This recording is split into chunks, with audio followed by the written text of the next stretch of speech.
Good morning. It is the 13th day in the month of May. Welcome to the big story right here on Quest Television. I am Praise Soje, and it is a bright and beautiful day already, and we are ready to serve you as always. I have Ifoma Noko here sitting with me this morning. Good morning, Ifoma. Good morning. How you doing? Good. All right, let's get right into the conversation this morning. The simmering political battle in Rivers State appears to have taken a fresh turn following the screening of aspirants for the All Progressives Congress House of Assembly primaries, with several loyalists of Governor Similaye Fubara failing to make the party's final list. In a development already stirring political intrigue across the state, former Obiakpo Council Chairman Chijoke Iono and serving lawmaker Sukari Goodboy and Victor Okojumbo, all widely regarded as strong allies of Governor Fubara, were among those not cleared by the party's screening committee for various reasons. Now, political observers are interpreting their failure to scale through as more than just a routine internal party exercise. They say it is the last or latest signal of the deepening political fault lines in Rivers State, where Governor Fubara and his predecessor, the FCT Minister Yeson Wike, remain locked in a prolonged struggle for political supremacy.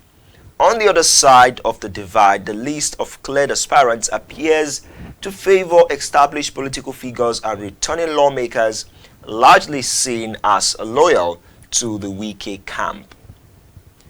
Now, that is for Rivers State. In another controversial development, the re-election bid of Rivers State Governor Similaye Fubara appeared to suffer a setback after he stormed out of the All Progressives Congress APC screening hall in Abuja. While other incumbent governors were successfully screened, Governor Fubara was conspicuously absent. In fact, he came and then he stormed out of the screening hall few minutes after he arrived. Now, Fubara refused to grant interviews to journalists who had waited hours for his arrival when accosted by reporters asking how the exercise went. Well, he just simply said no comment. Let's have a look at Governor Fubara storming Plateau State for the APC screening.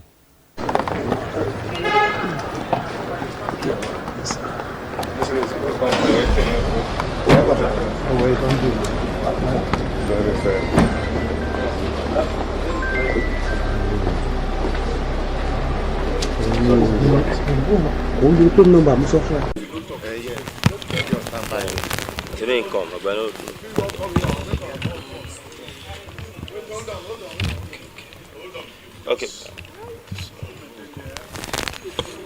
No enter front. You want to? Hold on.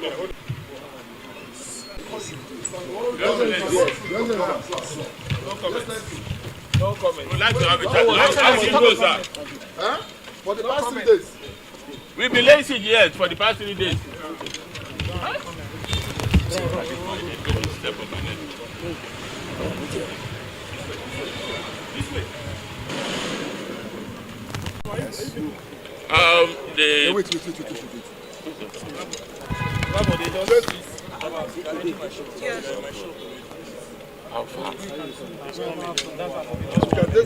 Yes. River State Governor just left here. We would like to seek very clear clarification. Was this screened? I don't know what you mean by screen, because it appears that anybody that appears before screening committee, of course, is necessary as part of the process. After appearing before screening committee, the screening committee will issue its report. As at now, the screening committee, having when it has completed, seeing everybody is supposed to see, will now sit down and come out with report of screening committee. As at now, there's no report of screening committee. So what's the criteria for screening? Thank you, sir. All right. So now, here's another twist to this controversy. The Minister of the Federal Capital Territory, Nyesom Wike, on Tuesday visited the national chairman of the All Progressives Congress, Netanwe Yewatda, at his Abuja residence. Now, the meeting comes against the backdrop of heightened tension in Rivers State following the party's screening of aspirants for the State House of Assembly elections. Details of Wike's closed-door discussion with the APC chairman were not disclosed, but a lot of political observers have, considered the timing and the recent controversy brewing in Rivers State, and some have brought forward political observation that maybe Nyesom Wike, although not sure, maybe Nyesom Wike is part of this latest development with Fubara and his loyalists. But then let's take a listen to Nyesom Wike and then Netanwe Yewatda.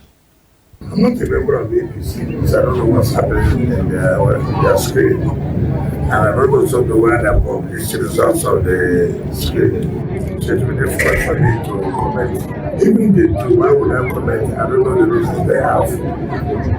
So of course, I want to start that screen today, tomorrow. So that is where you should ask me question. What happens to me, not what I'm not those timings. So have the excuses and the reason why they're not appearing. And we know that they are chief executive of the states and they have state issues to attend to. So any governor who has state issues to attend to, the governor of Kwara, he has state issues to attend to, we excuse him. Governor of Ebonyi, he has state issues to attend to, we excuse him. Governor of Rivers, he has state issues to attend to, we excuse him. And we said, they are chief executive. They are field soldiers. They are commanders, field commanders. Anytime you're free, call the National Working Screening Committee. We give you a room, you come at your will and your convenience, and we'll also screen you.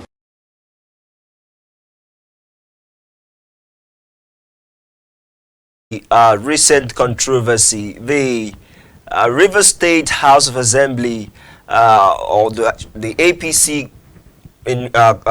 committee in Rivers State has denied allegations that aspirants loyal to the Minister of the Federal Capital Territory, Nyesom Wike, were favored during the party's screening for the House of Assembly aspirants. Now, the party also dismissed claims that aspirants perceived to be loyal to Rivers State Governor Siminalayi Fubara were denied clearance. Speaking with journalists at the APC Secretariat in Port Harcourt on Tuesday, as yesterday, the State Publicity Secretary Chibuike Ikenga described the allegations as misleading and unfair.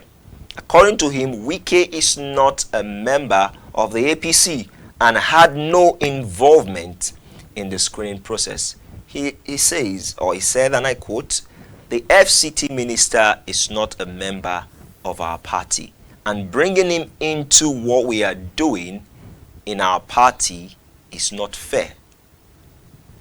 Those were the words of the publicity secretary of the APC in Rivers State. So, who do we believe? Is this another political, should I say, this is the hands of the gods, at work again? Is this another political onslaught against the governor of Rivers State? A lot of speculations have been flying around, but no one to point it on. Well, let's lend our voice to this controversy this morning on The Big Story. So, this is another controversy again that has hit the political scene in Nigeria in recent. It has been on since Sunday, and I've just been watching. I've paid attention to a lot of people who have, spoken about this issue, and no one is pointing accusing finger on anyone. I've only seen some people who maybe they are not part of the politics in Rivers State, but they are political observers, and they are saying that maybe the FCT minister Nyesom Wike is at work again. But do you think this is the work of Yeson Wike? Well, whenever the issue of FCT minister comes up, it raises a lot of dust. It raises a lot of comments because we have seen what he has done in the past, his speeches, and what he's capable of doing, right? It cannot just be mere coincidence that it's during APC screening that he remembered to visit the chairman. All of a sudden, this friendly visit is just around the corner of APC screening. And you cannot also say that it's a coincidence that 68 out of 93 members were disqualified based on incomplete documentation, on sworn affidavit. So what have they been doing all this while? Didn't they know that they were going to swear affidavit? Didn't they know that there are documents that they will be asked for?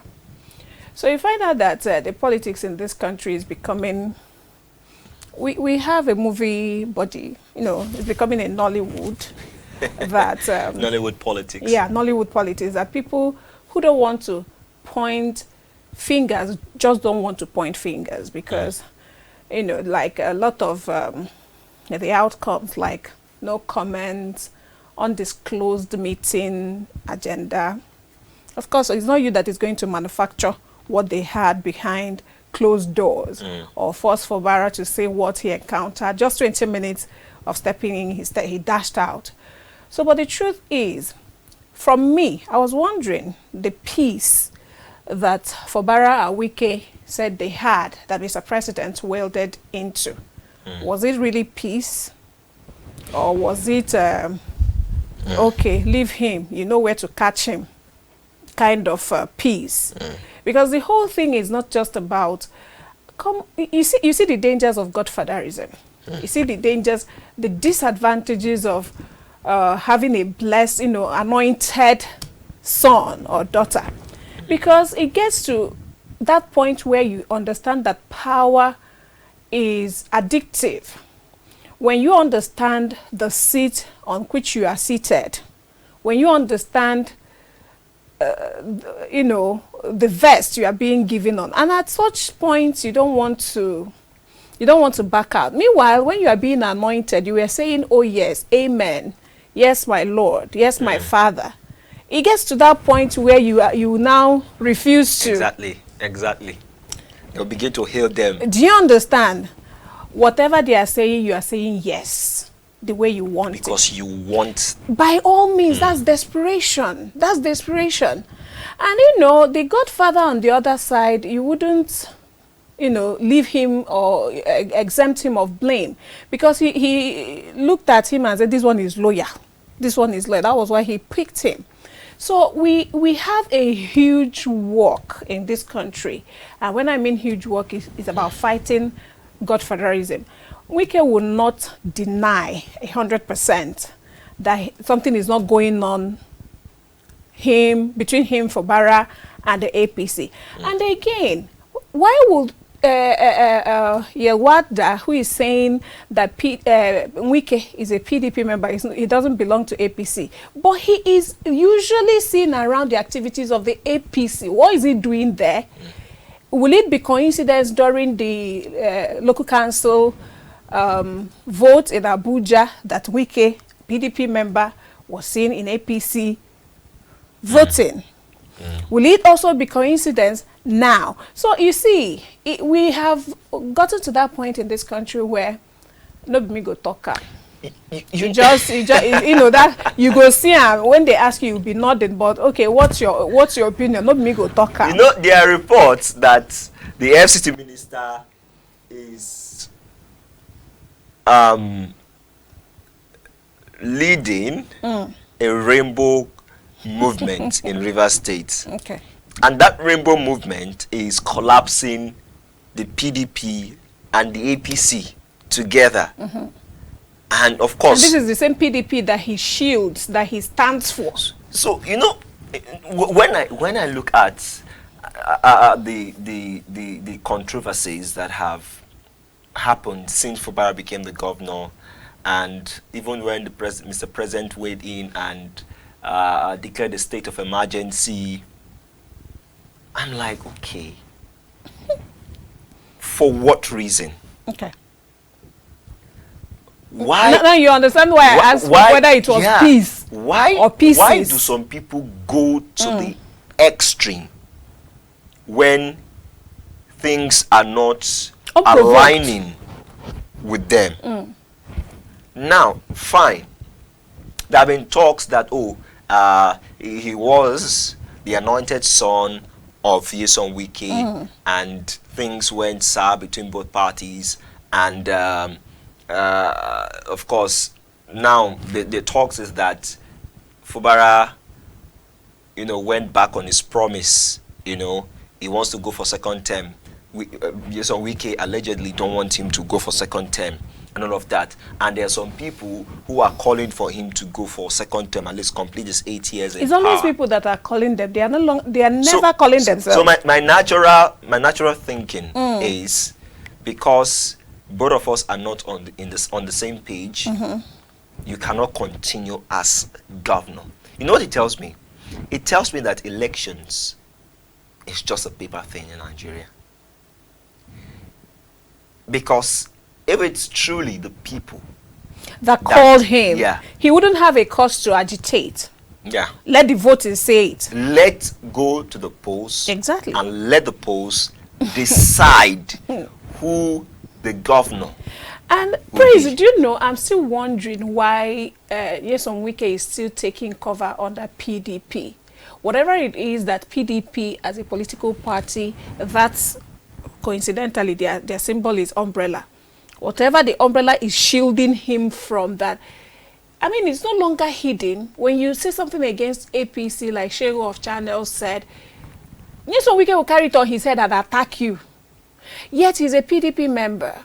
He gives support to APC while he is a known, in his own faction of PDP, like very strong person in PDP. What is that party still shielding for him? I don't know him to be a coward when it comes to political issues. I was expecting that by now, let him identify with who you are supporting. You are supporting Mr. President, you are supporting this person, yet you don't want to let go of Makinde and others who are in PDP. If you feel, I don't know, I think Nyesom Wike is becoming intoxicated with. Now let's even look at another area of this conversation. Let's imagine it now. Even though some people who have spoken on this issue can't really pinpoint what happened. Professor Netanwe said that they had other state issues, but Governor Fubara's timing of coming and going did not take time, and he did not even comment what transpired when the press asked him. Yeah. Because my thinking is, if you left to address state issues and you couldn't be screened, at least you would tell the press when the press asks you a question. That this is but then he did not give any comment to the press. There's still a lot to protect, a lot of interest, in as much as he has gone step back in what he has promised Nyesom Wike, so to say. There are still, I mean, see, Praise, when there's this thing about superiority, when somebody who has given you, will I say, a cup of water, you don't know the source, but the person gave you a cup of water. And it quenched your thirst. Do you understand? You quenched your thirst and that water has finished. You don't have any option that to go back to this person because you don't know the source, right? Even when you are claiming that you know the source, you still don't know the source. Because the person who gave you that water might be the owner of the land of where this stream is. So, in as much as the water is for everybody, but he can decide to lock the gates. How do you get to this water? Godfatherism has eaten deep, so deep in Nigeria politics that I really wonder if it can be reversed, because it's now about apprenticeship in politics now. I've heard so many politicians who will tell you, no, that you have to do apprentice now, like Egaba boy. That's even what you have to pay your dues. So it's no longer about competency. It's no longer about what this person has, the expertise, what, you know, the experience this person has to give to the society. It's about who did you serve, who is behind you. How long is it go?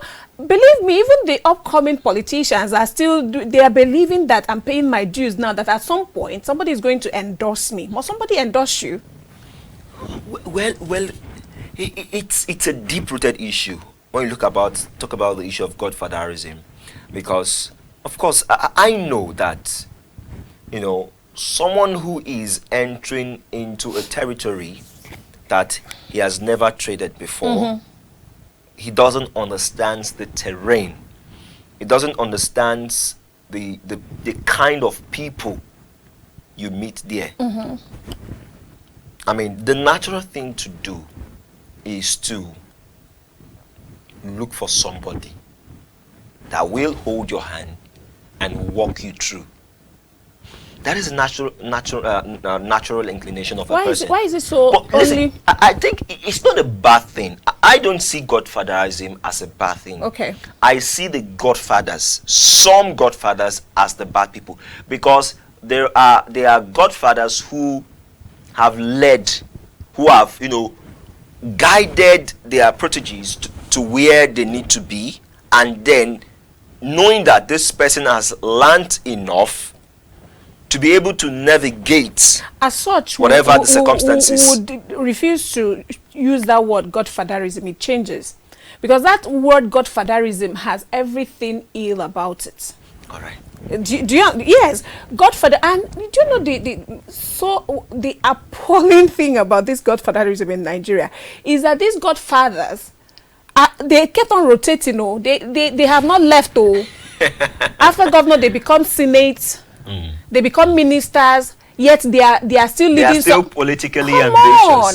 I understand the point you are coming from. Leading somebody is not a bad thing, because you've had an experience directing the person, do so. But why must it be dramatic like Nyesom Wike? And Nyesom Wike, I mean, I think he's due for that, you know, title of added to his status, chairman of Godfathers. Godfathers Association.